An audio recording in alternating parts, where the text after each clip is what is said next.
மாப்பிள்ளை எங்க போனாருன்னே தெரியலையே. என் பொண்ணோட கதி என்ன ஆகுமோ? திரும்பி வந்துருவாங்க. அழாதீங்க. நீங்க அழாதீங்க. நீங்க நம்பிக்கையோட இருங்க. நீங்க ஆசைப்பட்ட மாதிரி செழியன் காயத்ரியோட கல்யாணம் நல்லபடியா நடக்கும். எப்படியாவது மாப்பிள்ளைய கண்டுபிடிச்சு கொடுத்துருங்க சார்.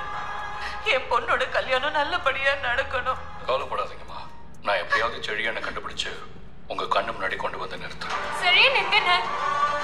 அவருக்கு என்ன ஆச்சு? காயத்ரி, செழியன் மண்டபத்துல இல்லம்மா, அவன் ஓடி போயிட்டு. செழியன் ஓடி இருக்க மாட்டாரு. அவரு கண்டிப்பா ஓடி இருக்க மாட்டாரு. காயத்ரி, நான் சொல்றது உண்மைதாம்மா. மாறனும் சம்பத்தும் அத்தனை பேர் முன்னாடி செழியன் உன்னை கல்யாணம் பண்ணிக்கிட்டா கண்ட துண்டமா வெட்டிடுவோன்னு மிரட்டிட்டு போனாங்கல்ல, அதுக்கு பயந்துட்டு தான்மா செழியன் உன்னை விட்டுட்டு ஓடி போயிட்டான். இல்ல, செழியன் ஓடி போயிருக்க மாட்டாரு. எந்த பிரச்சனை வந்தாலும் என் கூடவே இருப்பேன்னு அவரு சொல்ல